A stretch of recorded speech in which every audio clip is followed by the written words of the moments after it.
Hi, this is Robert Estrin at livingpianos.com. The questions today are, what are the requirements to become accepted at a music conservatory on the piano? That is the audition requirements.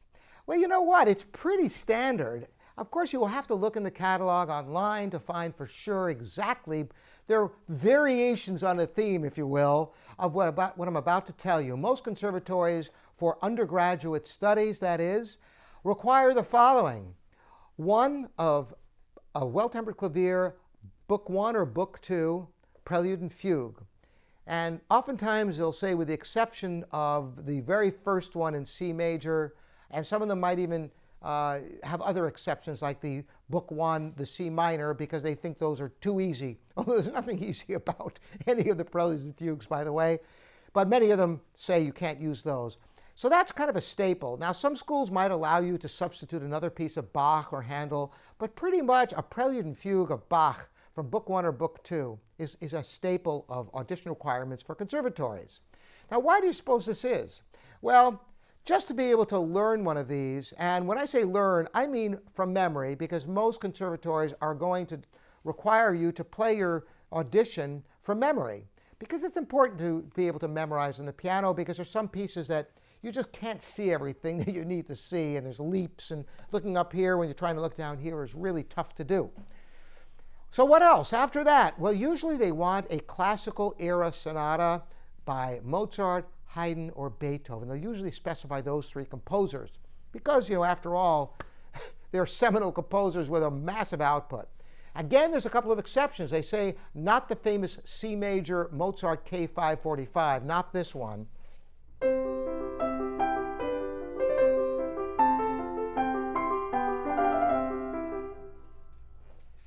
Again, the idea that it's too easy, even though it's really, to play that well, is not easy. But I understand, because that's usually the first Mozart sonata anybody studies, so they want to see somebody who's beyond that.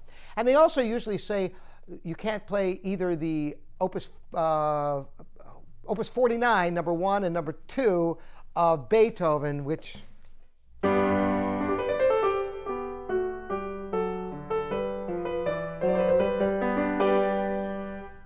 and the other one, which I actually have never studied.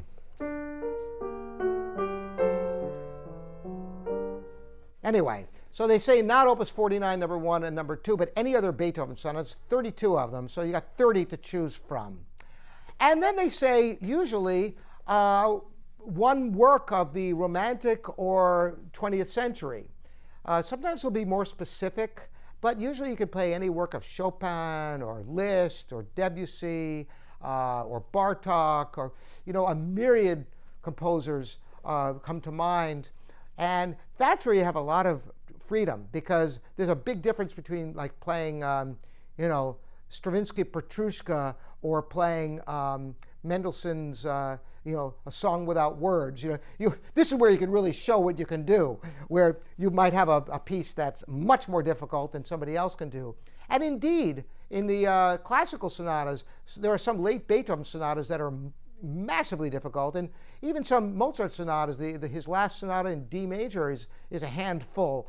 So there's a wide range within there, but this is the requirements. Are there any other requirements? Oftentimes they expect you to have all your major and minor scales and arpeggios at a fast clip, 144 to the 4 notes to the beat for scales, and 120 4 notes to the beat for arpeggios, both major and minor, harmonic and melodic minor, as well as your major. These are staples, and this is a way to weed out people who really have not had the training, because anybody who's properly trained should have the scales and arpeggios in their back pocket. It's kind of prerequisite, and it doesn't make sense not to learn them, because you're going to encounter them in your music all the time. So check catalogs, though, and fortunately it's very easy these days. Just check online, because there's always exceptions and slight deviations from what I've told you, but this gives you a pretty good overview of what it takes to audition. Now, as far as getting accepted, that's a whole other discussion, and there's so many factors beyond your control that you should never feel bad if you don't get into a school you auditioned for. Sometimes they don't even have openings. Sometimes teachers at the school have private students that they're trying to get into the school.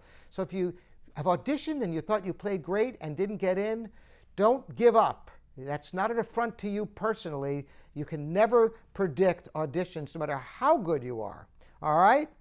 Thanks so much for joining me again. Robert Estrin here at livingpianos.com, your online piano store.